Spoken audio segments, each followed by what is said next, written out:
Hello and welcome to Apex Racing TV's coverage of the fourth round of the iRacing IMSA Sportscar Championship here at the Autodromo Enzo Dino Ferrari here in Imola. My name's Scott Newton and alongside me tonight is Weihan Chen. Welcome, Weihan. Imola, one of those circuits that looked quite easily on the outset, but can certainly be proven to be quite technical. What are your thoughts heading into today's event?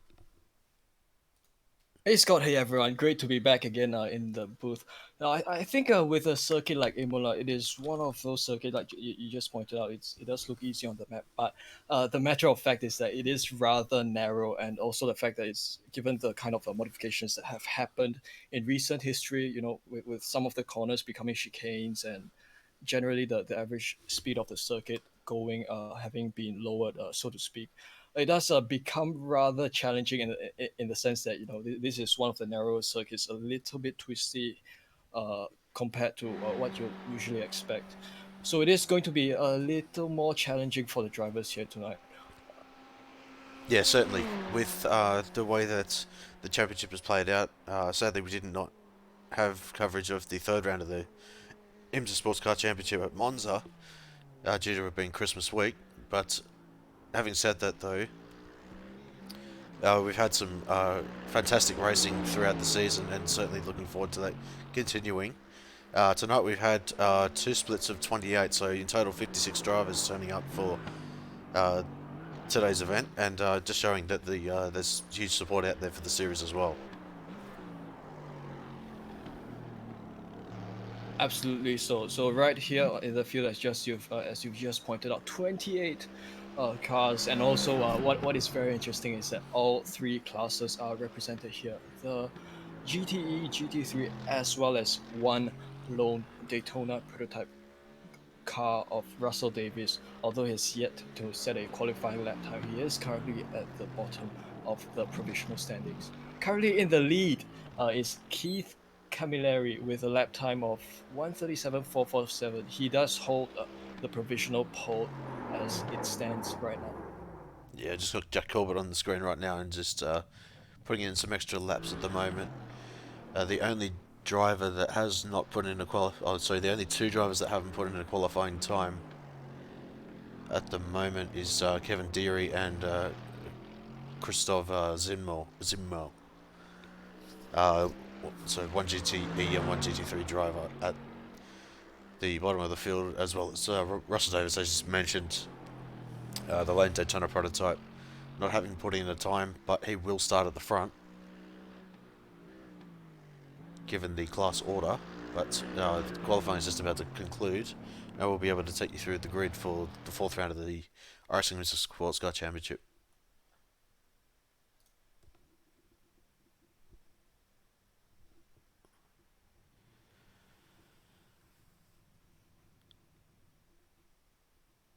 So as we have a look at the starting grid for round four here at the Imola circuit.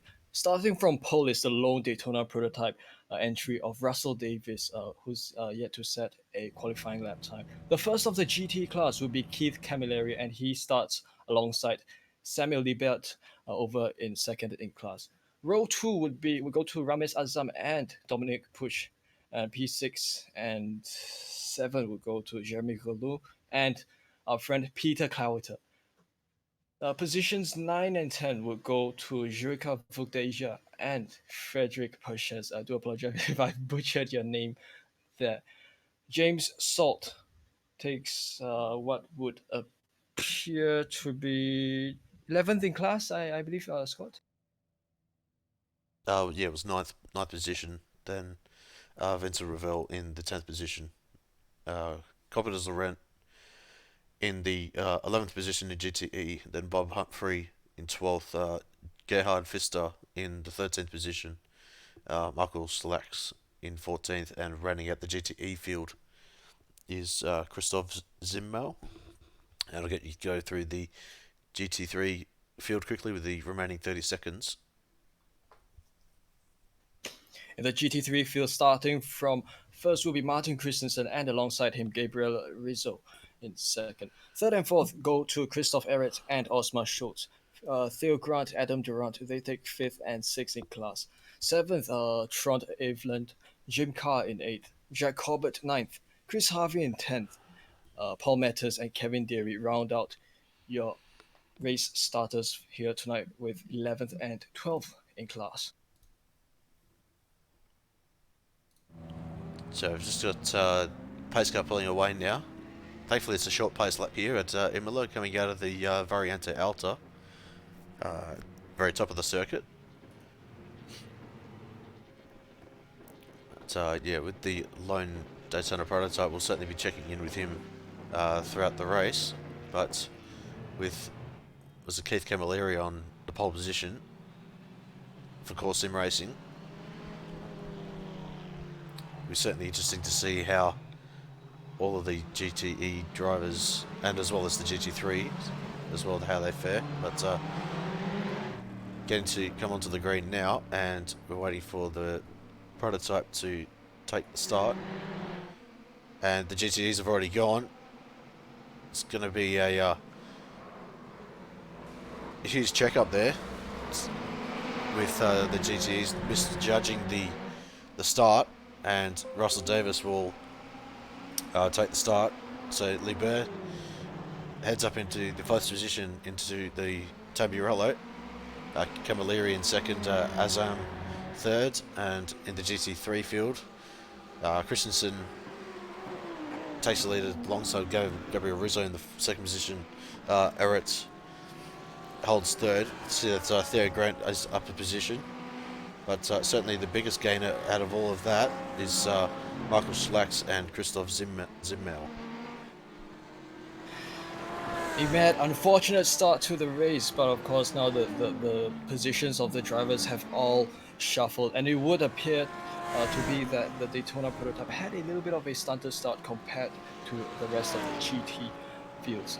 Samuel Libet, your race leader at this point, with Keith Camilleri in.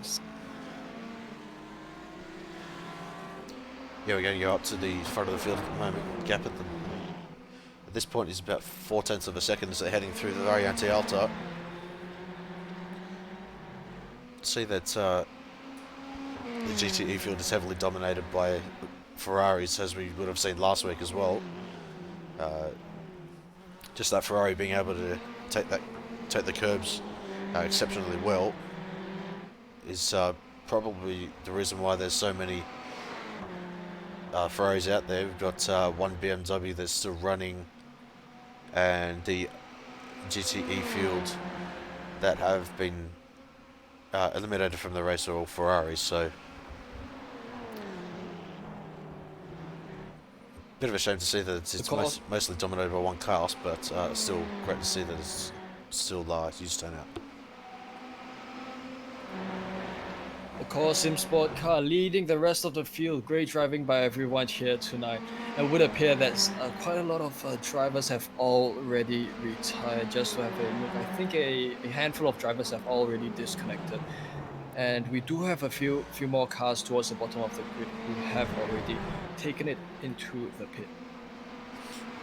Yeah, we've got Vincent Ravel on screen at the moment.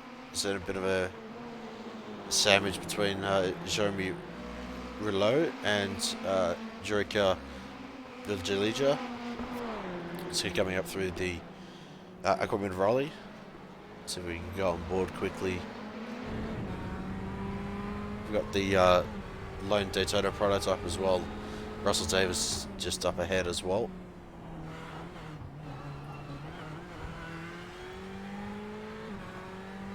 Now, of course, as with quite a lot of corners around here at Imola, that chicane in particular, it does get a little bit difficult to judge the braking point as you approach these corners, of course, because some of the entries are a little bit blind. Vincent Ravel currently 5th in class. He sits behind Relu up there in 4th, and the gap between them sits at 0.8 of a second.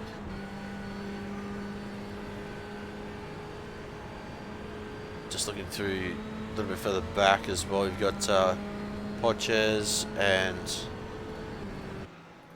who is that? So I think that is Michael Slacks, as well as the GT3 leader of Martin Christensen. Just behind these two. as Podches just gets a little bit squirrely under brakes into the Tamburello. Thankfully holds onto it.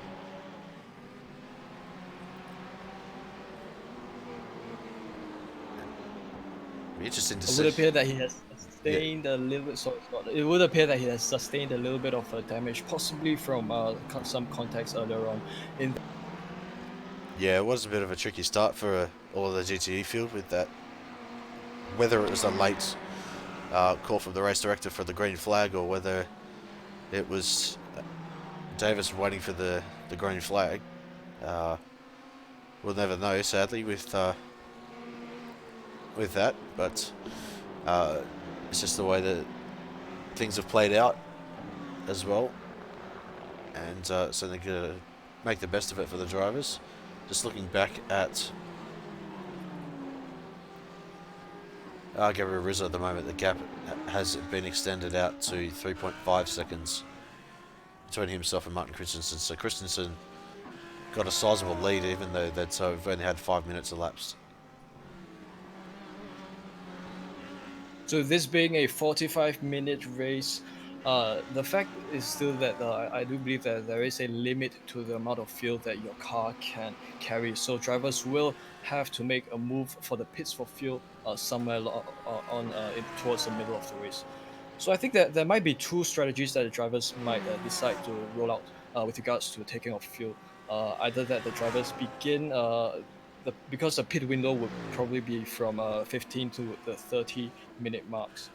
Some drivers might decide to head to the pits slightly earlier to take advantage of a little bit of an undercut, whereas some might just fight it out at the first 20 to half an hour and head in for a late pit. Yeah, certainly the As we just say, yeah, just with the strategies we've seen that it's been that the earliest we've seen the people pit is about 18 minutes into the race, and then as late as probably 35 minutes at the very latest. So I would think that with Imola being I would say a high field burn circuit, but it's certainly not the a low field burn circuit similar to Interlagos. Um, certainly see that mix of strategies, as you say. But turning our attention to Keith Camilleri and Romeo Zazam. Gap at this time is about 0.8 of a second. Let's open it up a little bit. Coming out of Ravazza's 2. as you ride on board the gearbox camera of Keith Camilleri with Ramesh Azam of what would appear to be Team IMSA ISR somewhere along in the background. The gap between them sits at over a second, 1.15 seconds. So they have been putting out quite a good show for us up front at this pointy end of the grid. And as we also observe the potential difference in racing lines that they take. Over here as they ride through Tamburello. A little bit wide goes Camilleri as he came along the exit of that corner. Around this hairpin they come. Yeah, coming out of Tosa, you definitely want a car that has got great traction, as Camilleri demonstrated, and holds that 1.1 to 1.2 second gap. Running a little bit wide at Piratella, but you can't get away with that on the Astro.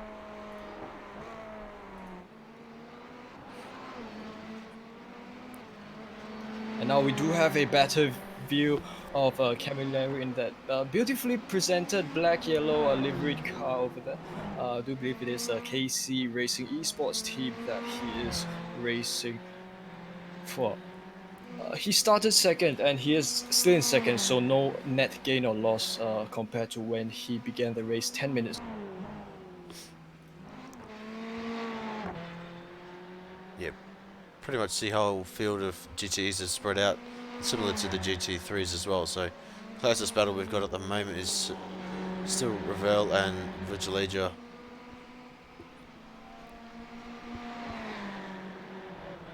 Gap is still hovering around the half a second to 0.6 of a second gap range. Vigilegia was only able to close in 0.06 of a second last time around.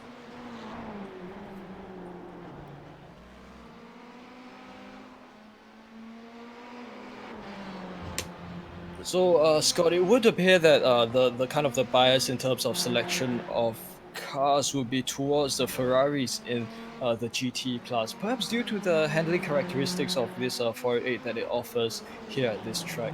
Being a little bit more nimble and possibly a bit easier to set up for a circuit like. Yeah, well, with the been talking to some drivers throughout the week leading up to this race, and certainly with the way that the Ferrari handles the curbs, it's certainly one of the cars to pick for this week, as Ravel has lost a bit of a gap as well, and Gille-Villeneuve is all over the back of him, close up to 0.3 of a second into the Variante Alta. You can see how much of the curb that both Ravel and Gille-Villeneuve have taken, and if you're in the Porsche or potentially the Ford, certainly would have had to have taken a little bit less to be able to negotiate that section.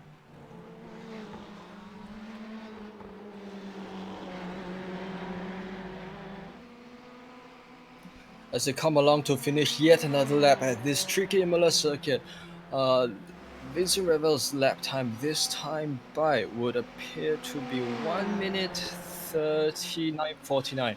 So this is a relatively fast lap time, of course. Still a little, I do believe, 2 seconds behind the race leader at this point. Scott, if we do have a look at perhaps a field further back in the GT3 classes, yes, we're currently having a look at Osmar Schultz, who sits sixth in class, perhaps dropped 4 positions down from where he began in class and fourth. As you ride on board him in the Mercedes AMG GT3 behind Adam Durant as they come along the start-finish line to finish yet another lap here at Imola circuit. His lap time this time by 1 minute 42.77. So we do see quite a sizable gap performance, kind of a difference between the GT3s and the GTEs.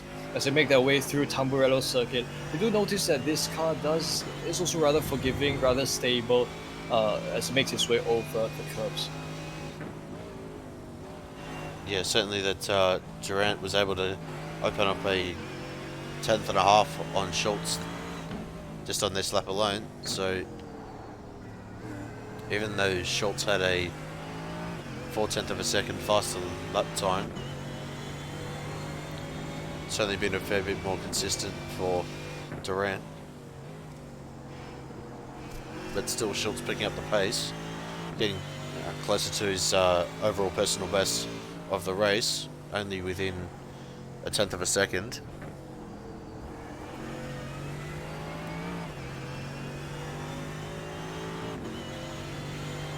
Riding along this part of the circuit. Now, this is one corner that I think, as brought up earlier, this is one of the corners that can possibly throw you off if you're not the most aware of where the braking area begins, because the entry, the approach to that chicane is just a little bit less visible compared to, let's say, this final corner that they come up upon. Braking down to gear 2 as they make their way around this corner and to end yet another amazing lap here at Imola. Just turning our attention back to Gille-Villeneuve and Ravel. Looks as though that Gille-Villeneuve has been able to get past Ravel. See if we can try and get that overtake on replay. So heading down past the start finish line, got a huge toe, and Ravel getting the cutback onto the inside, hard on the brakes, and very, very well done. Gonna have to defend that line very vigorously to prevent Ravel from getting the cutback, and holds on to the 6th position in the overall standings. Currently sits in the 5th position in class, with that sole Daytona prototype up in the, still within the top 5 overall. In saying that though, being the sole Daytona prototype out there,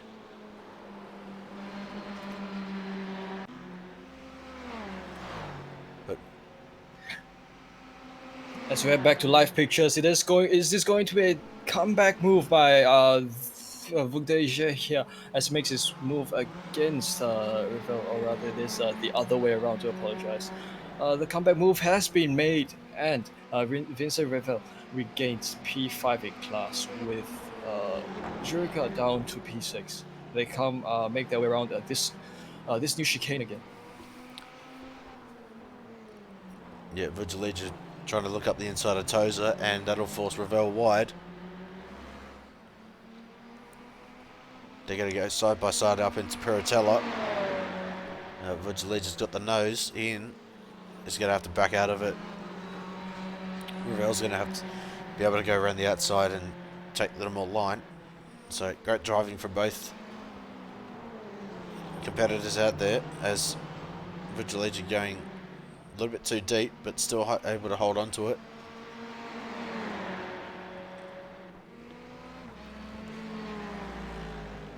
See that a couple of other battles have opened up.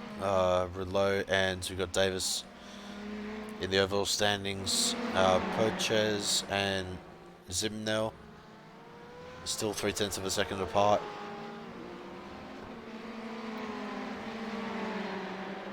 And in GT3, got Adam Durant closing up on Theo Grant as well. So Theo Grant a little bit slower than he would have liked. Potentially a bit of a mistake. 44.7 last time around. Durant on a 43.4, so huge time gain there for Durant, but there was a little bit of a gap there. We'll see whether Theo Grant can open that up over the next coming laps. What could possibly become a three-way battle pack as the race progresses. We are down to the 18-19 minute mark of the race, which means that the pit window should begin to open for the drivers to make their fuel stop. These drivers, they take positions 4, 5, 6 respectively, and they come along the start-finish line to finish yet another lap at Imola. Yeah, certainly we got. As we can see, yeah, it's coming up to lap number 10 now, so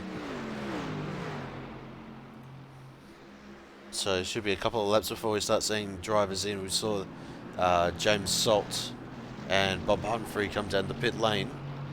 It was on lap number 8, so that is pretty much right on the limit of where you would expect drivers to be thinking about coming down the pit lane.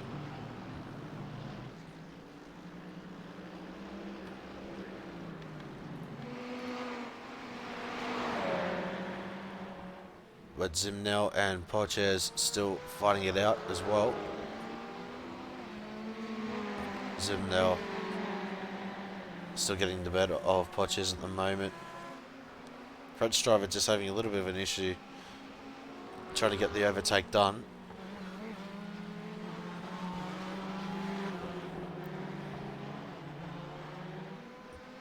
But still for a lot of time to go.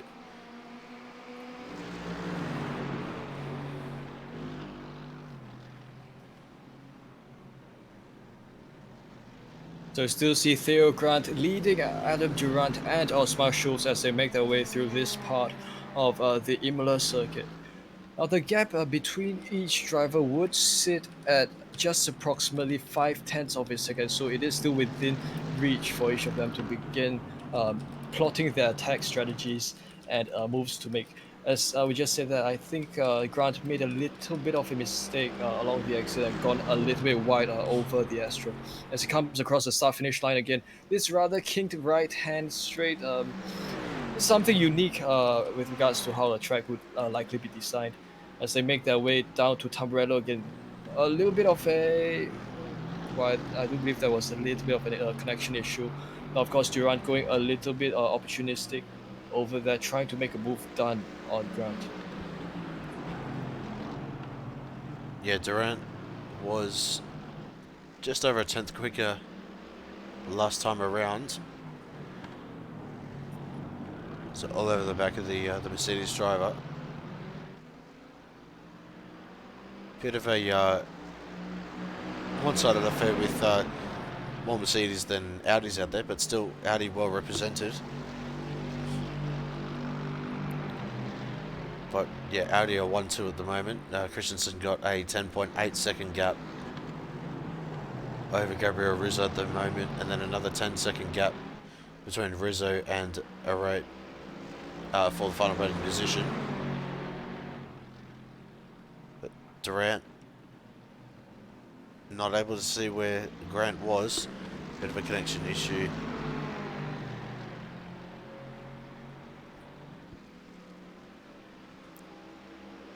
Might be hindering him a little bit in terms of trying to get that overtake done. It's always difficult to know where a driver is when he's lost connection, but had to back out of that to prevent any other further issue. You got is it James Salt trying to come back through the field? Might break up this pack a little bit. That Ferrari having a little bit of an issue trying to get the overtake done due to the Mercedes having a huge top end speed, but Ferrari go deeper into brakes and get into the middle of this battle pack between Schultz and Durant.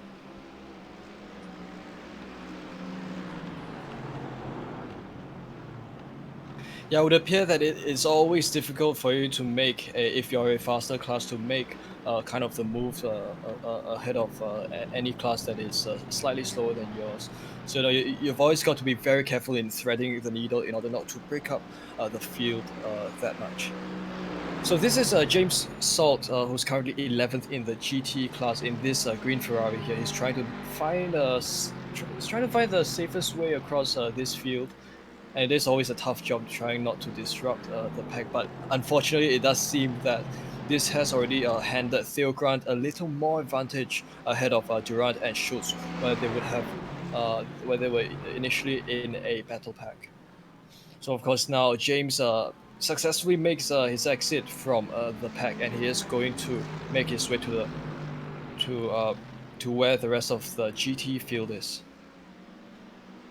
So we've had 20 minutes elapsed of this race already. I just got to quickly go through the field. I got Samuel Libert currently for Sim Racing with a 3.4 second lead over Keith Camilleri for KC Racing Esports. Ramez Azam in the third position, 6.8 seconds behind. I think that's for the Sims Esports team. So I see that correct livery, but yeah, so that's the top three in the GTE field. Jeremy Rouleau, a little bit further behind, 7.6 seconds behind Azam, and 5 seconds ahead of Jalija. Vincent Ravel has fallen quite far back as well, whether that has been a spin. See if we can quickly go through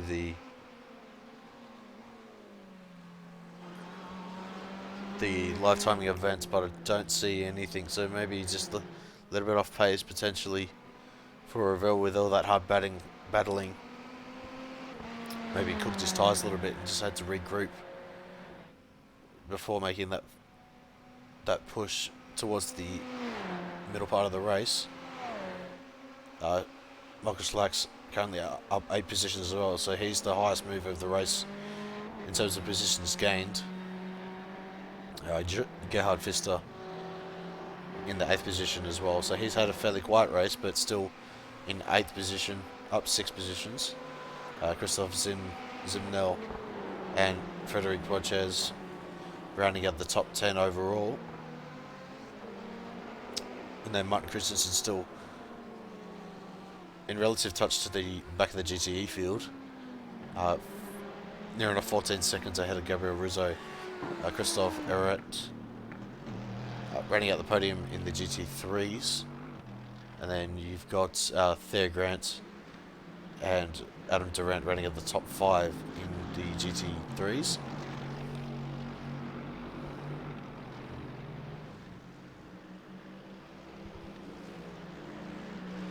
So this is Theo Grant still sitting in P4, and ahead of him is, of course, he leads this three-way battle pack. Because it would seem that Adam Durant has managed to close the gap between himself and Theo. They come around this corner toast. A little bit of a mistake there, and also a defensive move by Grant, so that they kind of negate any opportunity for them to make a move. Now they come across this corner. It's a rather interesting corner here. You kind of go downhill as you take the apex, as they're doing right now. Of course, right after this will be a straight where they can, in fact, plot their move in the case of Durant. As you just said, a little bit of a connection issue once again by Theo Grant, as Adam Durant now reach the braking zone onto this chicane and onto another stretch for them to continue taking slipstream from each other. He just had another driver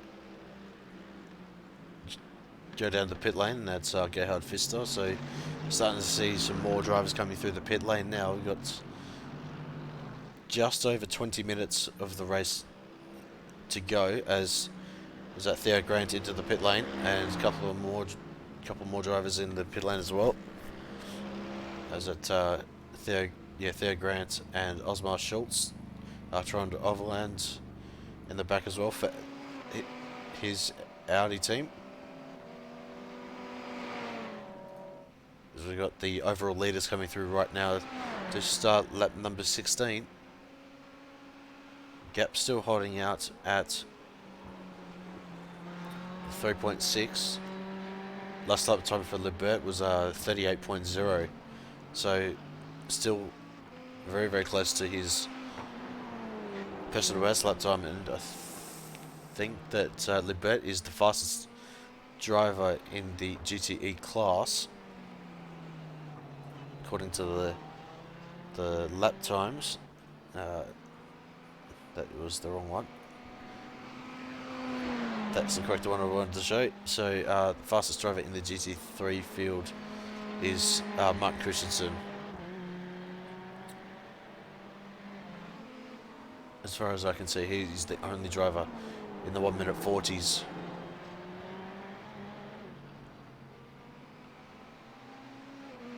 Oh, sorry, 1 minute 39s.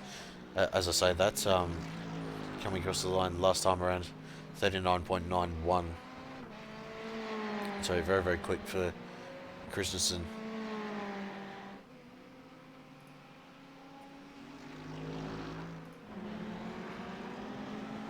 Christensen leading the GT3 field by storm here, and it would also appear that his fastest lap time is in fact around the pace of some of the mid-pack GT3 drivers. So fantastic performance by Christensen all evening long here at Imola, and he leads he leads the rest of the GT3 field by quite a reasonably huge gap, but it could also be the fact that he's yet to take his pit stop. So perhaps within the next couple of laps or so, he would go in for his fuel stop.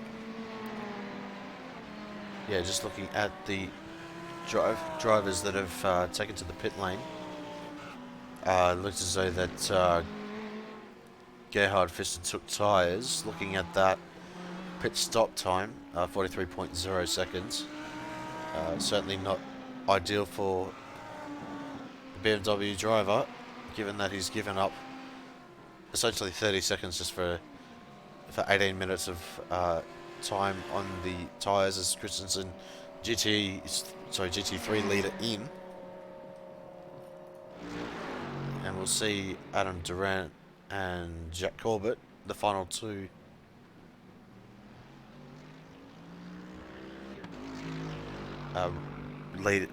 Final two leaders that are yet to come down to the pit lane. They'll be in fairly soon, I would think. It can still go a little bit longer in terms of fuel from what we've seen, but 27 minutes is still over the half race distance. And Durant is in, and Corbett still coming around the final corner now, and he's in as well. So just jumping out of the way of Samuel Lebert at the moment as well.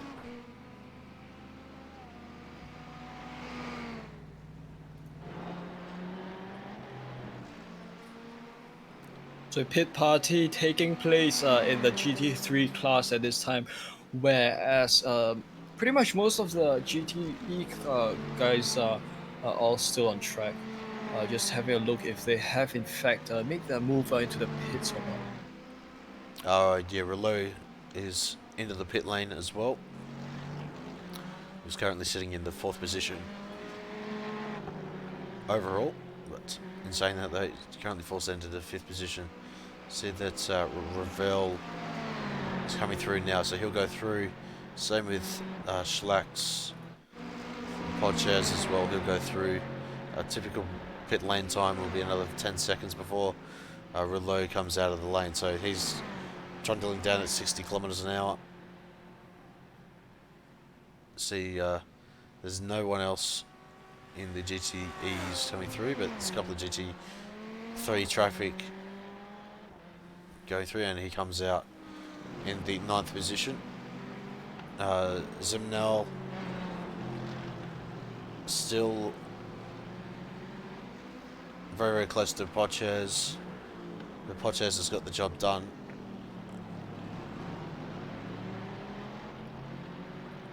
So we do in fact have quite a good mix of, the matter of fact is that some of the GT3 and GTE cars are now in fact blended with one another. So it is going to take a bit of effort for them to start to return to where the rest of the field is. In that sense, I do find maybe a couple of GTE cars currently splintered throughout the GT3 field. Christoph Zimnel currently sits 8th in class, and he is behind Frederick Poches, who is himself facing a battle of his own up there in 7th. Yeah, so they see that the two GTE leaders have come through the pit lane. So Lebert and Camilleri just about to come out of the pit lane now. 8.8 second box time for Lebert, and Camilleri on a 9.9. So Lebert taking just that little bit less fuel, but Camilleri was faster through the pit lane, gained about 4/10 of a second. Kept still hovering around 3.6. And Ravel just coming up behind of Camilleri, so that was very, very critical for Camilleri to get ahead of Ravel.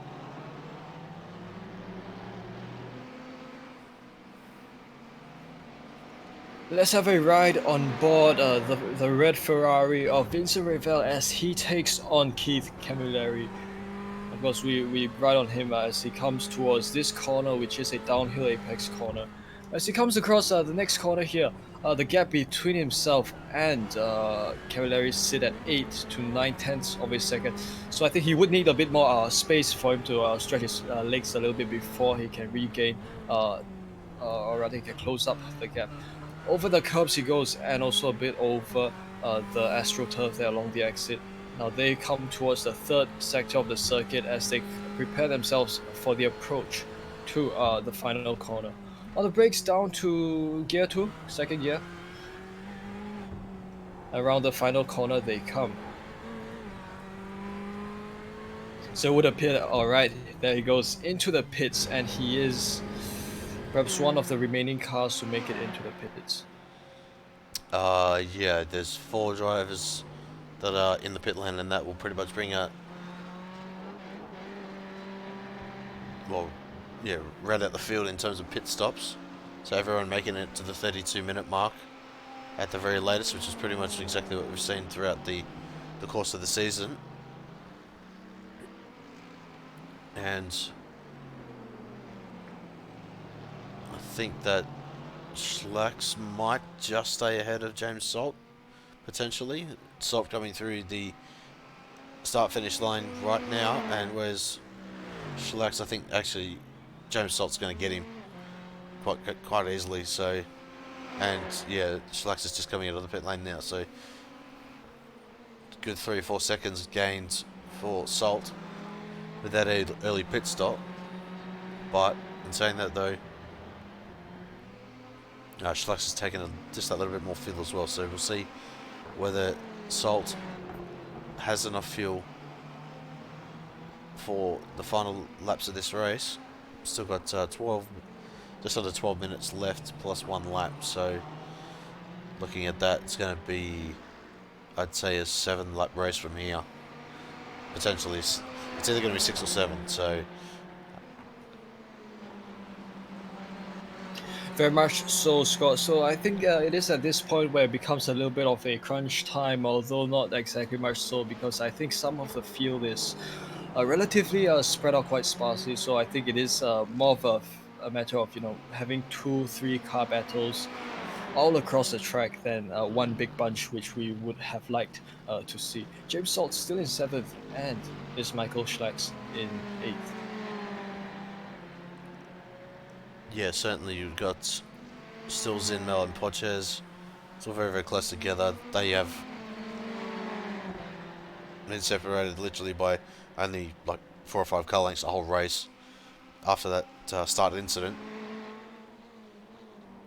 As we hear, I heard someone in the chat earlier that the actual green flag doesn't come out till after the start-finish line, which is a bit crazy if you ask me, but maybe something for iRacing to potentially look at, with it bringing out a little bit earlier, so that we don't have start incidents like this in the future. And saying that they still Poches within half a second, actually very identical lap time, within 4,000ths of a second.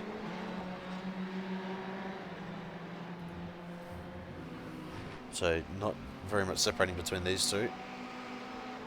GT3 field, still got Christensen leading as always, gap out to 27.1 seconds.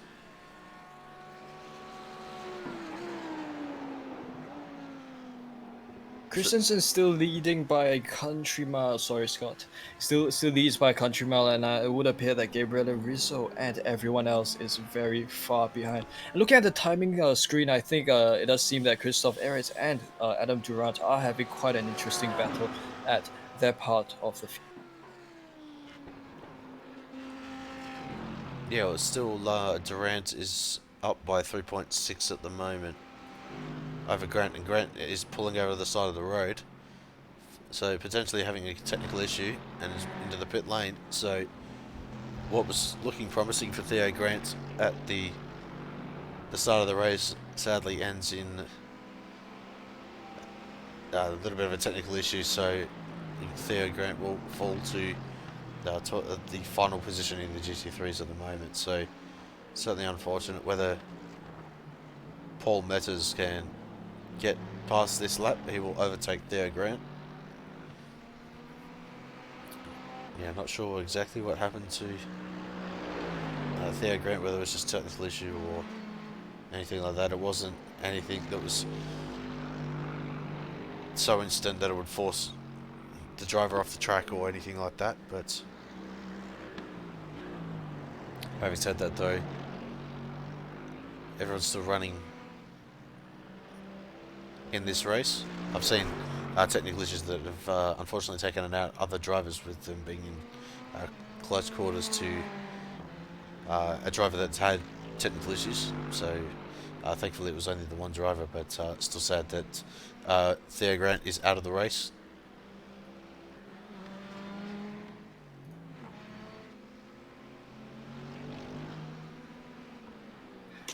Jeremy Rouleau and what would appear to be a backmarker GT3 car. Now, this is, of course, one of the situations where it does get a little bit uncomfortable for you. Sometimes more so when you're fighting for position, but this time with the field rather empty for Jeremy, it does become slightly easier for him to manage. So he comes two abreast as they make their way through the kinked straight here at Imola. He comes ahead and cuts into the line of the GT3 car. So there goes him making his way ahead of the lap traffic, and currently sitting in P4. He is 10 seconds. That is quite a distance. 10 seconds behind third place Ramesh Azam over here in the GTE field. Yeah, certainly that was Jack Corbett that was going, being the car that was being lapped. But just looking back up the overall lead at the moment, Lebert and Camilleri gap is close to 3.2 to 3.3 seconds over the course of the stint. But with Lebert being faster over the course of the last lap, we'll see what their lap times are this time around. This is that Camilleri's closed up a little bit. 38.5 for Lebert and Camilleri on a 38.7. So gap starting to open up a little bit now, and the status quo is being reinstated.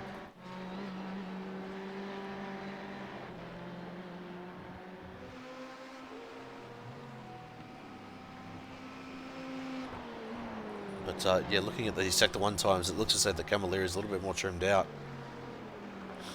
But in saying that though, Lebert might have that setup tailored for the middle part of the lap and stability. So that's hence why you see Camilleri being a little bit quicker in a straight line, but especially through the section of Acqua Minerale and Variante Alta, you want that stability and traction. So Camilleri down to 2.9 was, I think Lebert had a little bit of traffic he had to negotiate, so that's why the gap is a little bit lower than it was last time. We're a little wide along the exit of that chicane. It does the curbs, although the Ferrari is a rather stable car, it does you do still get thrown off if you're not careful as you take the apex of some corners. Around the final corners he come, and he does have a commanding lead ahead of the rest of the field. But with Keith Camilleri having cleared the lap traffic uh, there is a chance that he could close up with the race leader and probably put on a last lap show for us. With a couple of minutes left to go until checkered flag, this is at the 43rd minute mark here, and we are back having a look at Keith Camilleri sitting in second. He's got Bob Humphrey on screen. I think it's a GTE trying to get past a lone GT3 for overall position. This is 16th and 17th overall. But Bob Humphrey, being the final GTE car on circuit, is going to get the job done, I think. Trying to go around the outside. But Corbett holding his line and defending that position well. This is the closest battle on the track by far. I think the next closest is Gabriel Rizzo and Gerhard Pfister, but that's a similar situation with the GTE on trying to overtake a GT3. But the battle for 6th, 7th and 8th has pretty much opened up a little bit as well, with James Salt opening a 6.7 second gap to Marcus Lax, and then Vincent Ravel a further 2.2 behind that.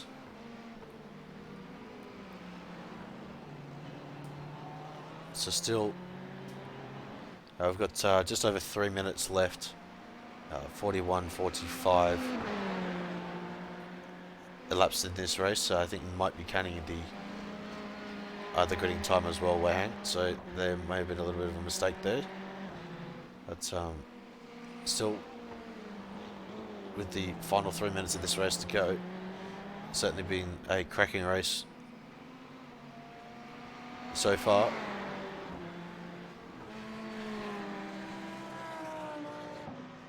Oh, it certainly has been. We've seen the first lap drama that I think, it's just unfortunate that, sometimes with the error in the green flag and stuff like that, with some drivers preferring to make the move only after the start finish line, or rather before the green flag comes out, and some having preferring to do it once the green flag comes out. When you have that kind of discrepancy, I think the difference in pace will cause some collisions to occur. Michael Schlack's currently in seventh. He is in, as always, a Ferrari with just as much of the field is in. He's got quite clear space ahead and behind him, 7 seconds away from James Salt in P6, and 2 seconds ahead of him. Ahead of Vincent Ravel. So is he going to be able to hold off, or rather hold on to his ground towards the end of the race? As we have a look at Martin Christensen again. Now he leads the GT3 field, and if he's able to make the move ahead of the faster GTE class and potentially hold on to his position, it is going to serve him well as he tries to preserve his race lead. Yeah, Christensen was significantly fast. I think Poches had a off-track excursion, so that's why he's a little bit further back than what he would have liked to have been. At one point I think he was trying to get onto the back of, was it Zinmo or Ravel potentially, but yeah, finds himself in the 10th position at the moment. They're running it a little bit wider, the Aqua Minerale.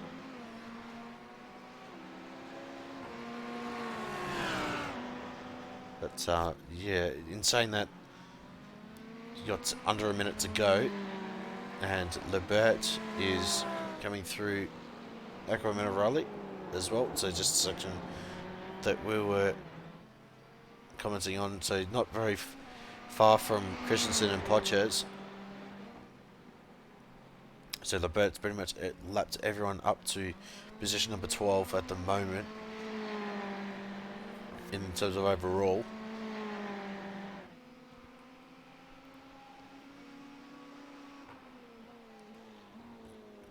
But I think that he will not have to lap anyone else. So coming up to start the... Oh, it's going to be very, very close, but he will be starting the final lap of the race. There's literally 2 seconds left on the clock when he comes across the line. So 38.3 for Lebert last time around, and 38.1. So Camilleri is still closed in 10th and a half last time around, but it's certainly not enough. Lebert's been very, very consistent throughout this whole race, as we would expect from a driver of this caliber. 6800 row rating driver is Lebert, and Camilleri is still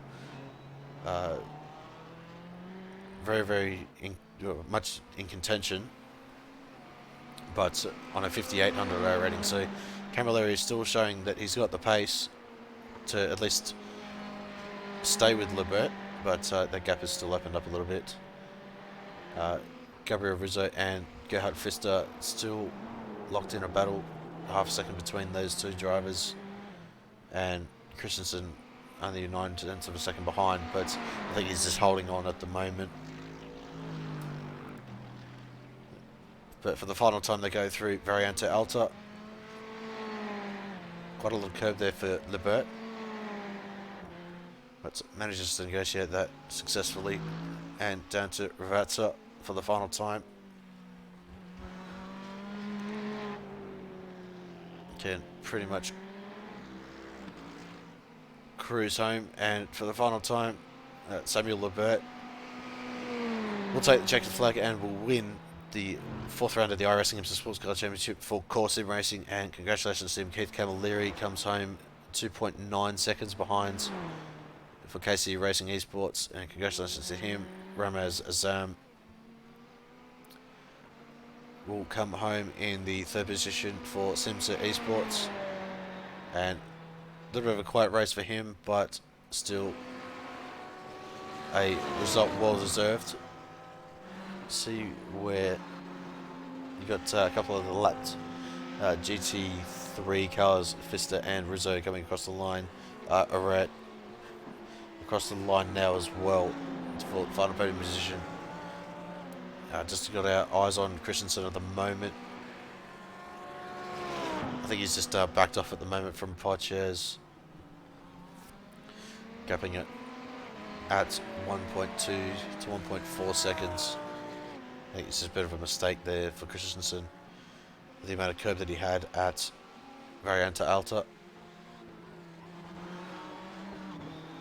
So of course a risk assessment there, deciding whether or not to go up to Frederick Podchers, but the fact is that he has already led all race long, and he will come across flashing lights there, absolutely reflective of how happy it is for him to win. He takes a checkered flag and wins the GT3 class, and there we go, a fantastic end to what is a dominant performance of the GT3 class. Of course, a country mile ahead of everyone else in his class. Coming home, possibly second in class will be Gabriel Rizzo, Christoph Ehret third in GT3, and the grid goes on.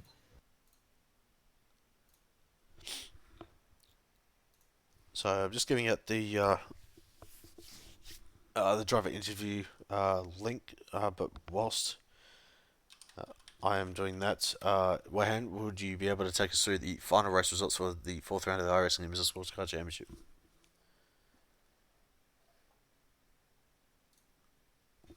With pleasure. So, what has been quite an exciting, controversial, perhaps around at the start, and also we've also seen pockets of competition taking place at various splintered parts of the field. Samuel Libet wins, overall winner, in fact, wins here at Imola. He takes first. Keith Camilleri, great performance by him all night long as well. He comes home in second.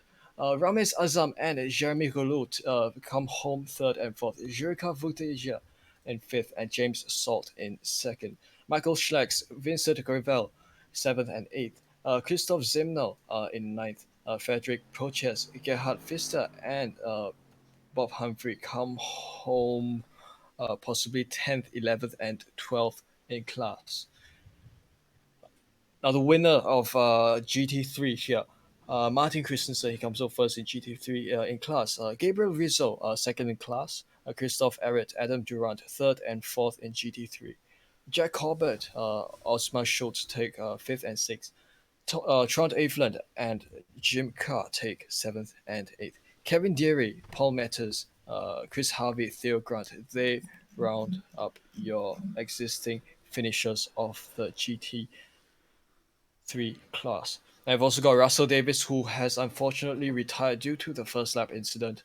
He would have been the winner of class had it not have been the incident there. We've also got Peter Clauter, Coptitus Laurent, and Dominic Puch, who have retired earlier on in the race.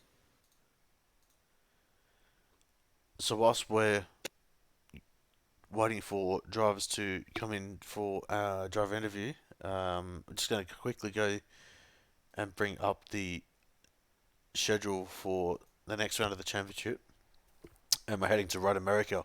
So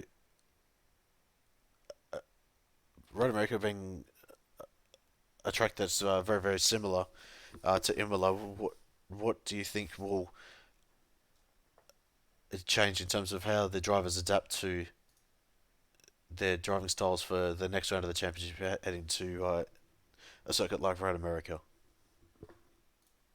Well, Scott, I think the difference that Road America might have compared to Imola is that perhaps the nature of the circuit, the driving line and stuff, it would be rather similar. But Road America would be a larger circuit. Of course, it measures at beyond 6 kilometers long, whereas Imola is rather short. I think with Road America, you've got three main long straights, which will give drivers a lot of room for them to stretch their legs and make some high speed drafting maneuvers here and there. Whereas you don't really find that here in Imola because you've got corners that prop up every 10 seconds. You've got corners here and there. So I think the difference will be that you might see drivers opting for a setup that would favor less downforce, because I think there would also be corners that do not require that much downforce to take. Of course, barring corners like the kink and possibly various corners here and there, carousel and stuff like that. I think there would be fundamental differences in the way that the cars will be prepared for the track next week, but competition wise, it should still be similar. Yeah, absolutely. Certainly looking forward to the next round of the championship. Being round number five, will be the first one for 2020, but see that our GT3 winner, Martin Christensen, is down in the waiting area, so we'll bring him in and I'll hand it over to you, Wayhan, for our driver interview for the GT3 class winner.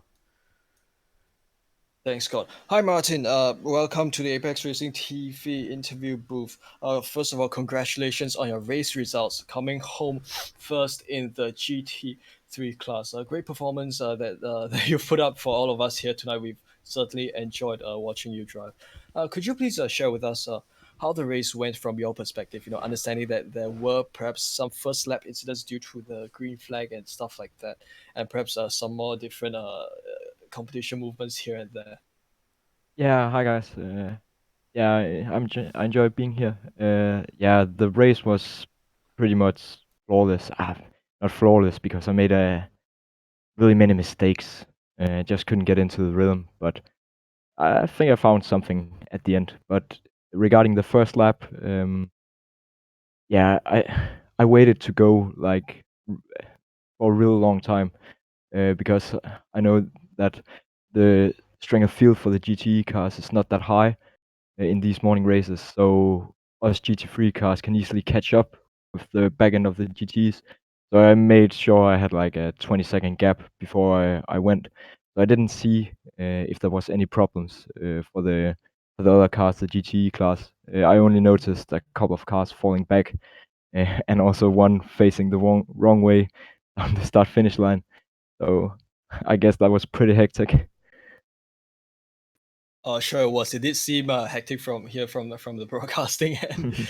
Yeah, look, I think really would really like to the fact that your performance was remarkable. You've in fact maybe penetrated into a GTE category. In fact, with your lap time, I think you were just perhaps 2 seconds away from the fastest GTs, and maybe for the rest of the GT cars towards the other end, you were able to kind of mix up with them, which I think did would you find that having to doing so would kind of put yourself in a more advantageous position, as you try to move away from the rest of your own GT3 field?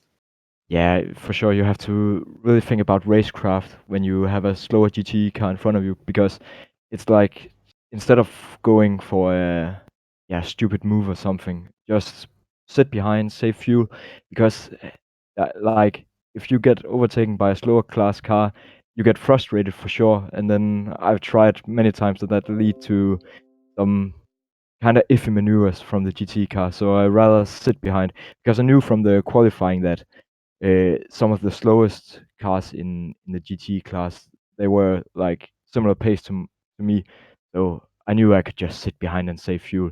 So and also like I pulled out quite a big gap on the first lap. I had like 2.5 seconds down to Rizzo in second place, so I knew I had the margin to sit behind the GT cars and just be patient and wait. Yeah, and but I really like I enjoy driving the GT3 cars more than I enjoy driving the GT cars. Like I probably should drive the GT cars some more, but just feel like the GT3 cars are so much more fun to drive. You really have to think about when you go on throttle and how to brake. It's so important not to activate the ABS system. Whereas I think the GT cars is really much just like brake, turn, full speed.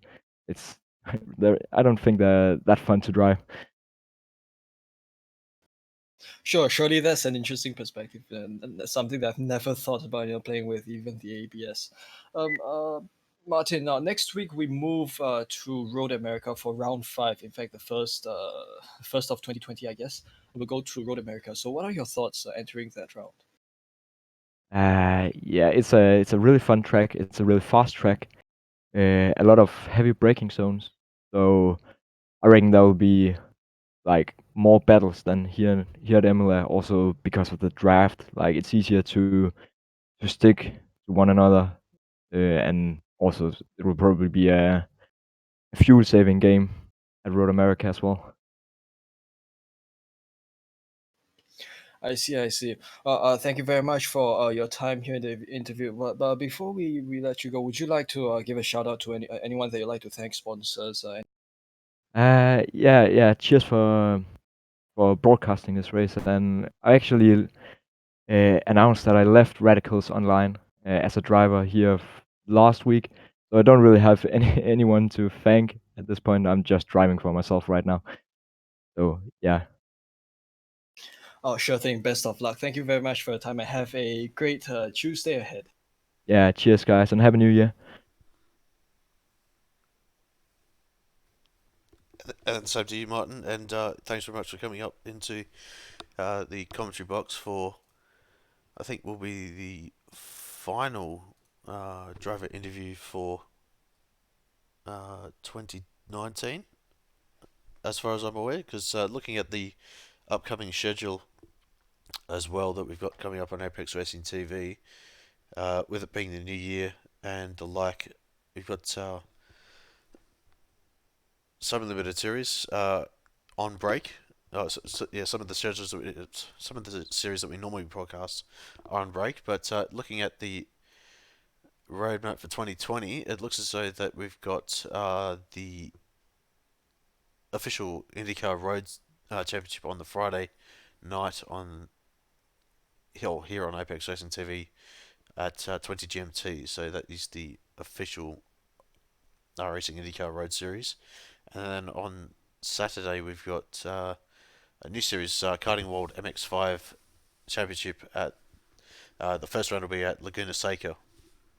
So certainly looking forward to that. And then we have the Formula Renault 3.5 official championship at 22 GMT on Saturday as well for round number 4 of that championship. And then a series that was very, very entertaining over the 3 seasons that we covered at this year in 2019. We've got the AMF GT series for round number 1, coincidentally here at Imola. That'll be on at 20:45 Australian Eastern Daylight Savings Time, or 9:45 AM GMT on the iRacing Esports Network. And then looking at the schedule, we'll be back for the ARL GT series on the Sunday at 8 PM GMT, and then we'll be back, as far as I'm aware, for iRacing IMSA Sportscar Championship on the Tuesday at Road America, same time slot of 8:45 GMT. So certainly looking forward to your company for the upcoming rounds of those championships here on Apex Racing TV and the iRacing Esports Network. So in closing, Wayhan, any other thoughts before we close out the broadcast? Well, I think it's certainly a lot of events to look forward. Of course, certainly I would be excited for the MX5 series that will take place this Saturday night, Sunday morning, depending on wherever you are. Yeah, and also the fact that we're going to the new year. I think we're gonna have a new approach, or rather, I think it's always nice to kind of take on the new year with refreshed spirit towards racing. That's just what I think. Yeah, absolutely. Certainly looking forward to what 2020 brings us, and certainly hoping that it brings everyone good fortunes, and certainly to close out the 2010 to 2019 decade. Certainly for myself and Wayhan, and on behalf of Apex Racing TV, I'd like to wish everyone a happy New Year's and all the best for 2020. And I think that will pretty much close out the broadcast. So thanks, Wayhan, as always, for coming on and helping me out with the broadcast today. Certainly appreciate it. And I think that'll pretty much close out the broadcast. So on behalf of myself, Scott Newton and Wayhan Chan, certainly wishing you all the best for 2020, and thanks for tuning in for the broadcast, and we'll see you in a future broadcast. Thank you.